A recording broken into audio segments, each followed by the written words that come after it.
murmured a plague deep in thought. I've been riding all over the world for so many years, and yet I've never once seen a witcher. Did anyone watch him killing this monster? I saw, yelled a boy with unruly hair, approaching the cart from the other side. I've seen everything, Stroth, 'cause I stood next to the soldiers, right on the front. Do tell, kid. 'Twas like this, started the boy. The witcher came to the commander, said his name's Gemant. Commander said that one name or another, he better get the job done, and he showed where the monster were. The witcher came up, stared for a while, and said it's an unusually big manticore, and he was slayed for 200 crowns. 200? Gasped the elderly. Was he mad? Commander said the same thing, except a bit more naughtily. And the witcher answers that this is the final price, and he doesn't give a damn right. The creature can stay here till the bleeding end of the chuffing world, for all he cares. Commander says he wouldn't pay this much, right? He'd rather wait for it to fly away. The witcher replies that it won't fly away because it's hungry and pissed. And even if it lives, it'll come back soon because it's his hunting territory. Stop blaming, you little snot. Stop blambing. Stop blabbing, you little snot, growled the old man. Say what happened next. I'm trying.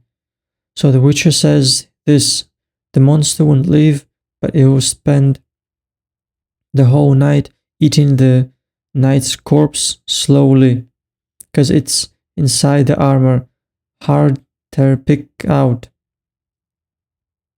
So then the merchants gathered and proposed collecting together 100 crowns, but the witcher said that the beast is called Manticore and it's horribly dangerous.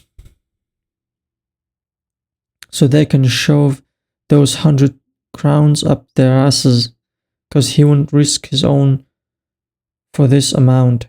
It pissed the commander off, and he yelled that such is the plowing witchers' lot to risk their asses.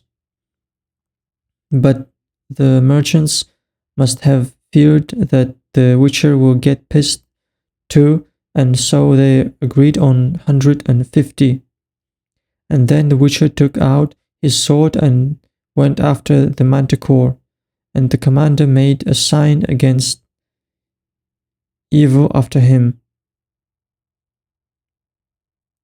spat over his shoulder, and said that such devilish freaks out not tear walk on his earth. To which one merchant said that if the army slew the monsters instead of messing around with elves in the woods, then there would be no need for witchers, not at all, and that.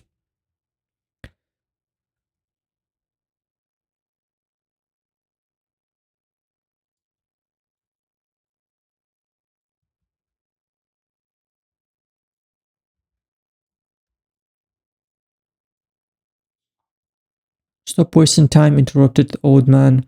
Tell us what you've seen. I said the boy, was busy looking after the witcher's mount, a chestnut mare with a white arrow. So hell with the mare. Did you see the witcher kill the monster?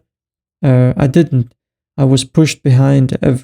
Everybody was shouting and the horses were nervous. So, as I thought, sneered the elderly, he didn't see shit, the lot was not.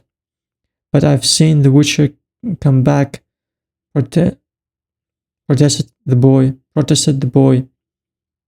And the commander, who had watched the whole thing, was pale like a ghost, and said to his soldiers that it must be some magic or elvish tricks, cause a normal man can't possibly be so bloody fast with his sword. The Witcher then collected money from the merchants, jumped on his mare, and rode away. Murmured a plague. Which way did he go? To Carreras? If so, then maybe I should catch up. I could catch up and have a look at him. No, said the boy. He went to Dorian. He seemed to be in a hurry. The Witcher rarely dreamed of anything, and even those infrequent dreams were quickly forgotten the following morning. Even the nightmares, and usually it was those that he had. This time it was also a nightmare, but the Witcher could recall at least a fragment from the whirlwind of unknown but unsettling figures, strange but alarming scenes, and incomprehensible but disturbing words and sounds. Suddenly emerged a clear image. Ciri, different from the one he remembered from Kaer Morhen. Her grey hair were longer, the same she had the first time he'd met her in Brocculon. When the road passed him, he wanted to call her, but couldn't find his voice.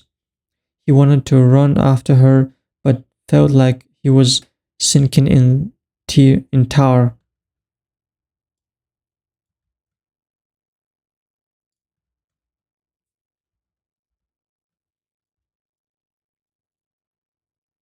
And Ciri didn't seem to notice him.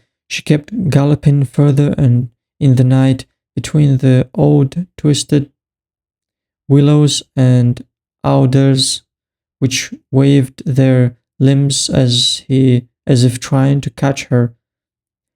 And he could see that she was being chased, pursued by a black horse with a rider in black armor, wearing a helmet adorned by the wings of a bird of prey.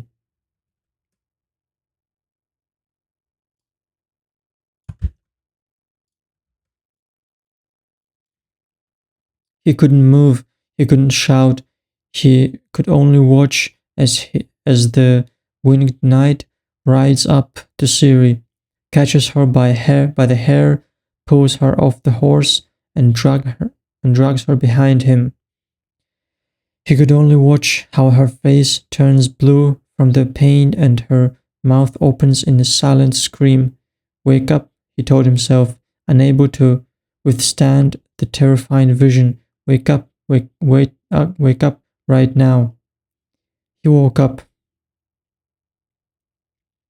He lay motionlessly for a long time, recalling the dream. Then he got up.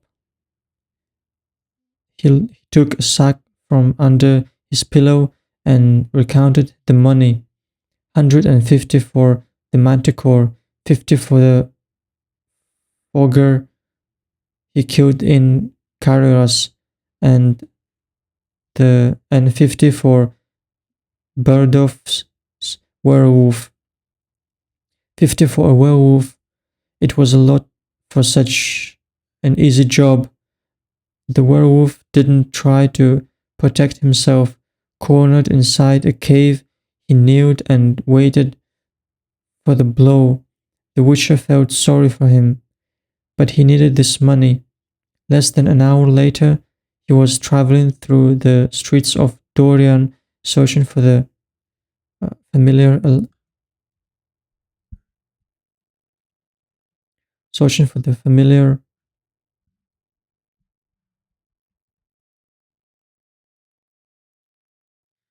alley and the familiar sign.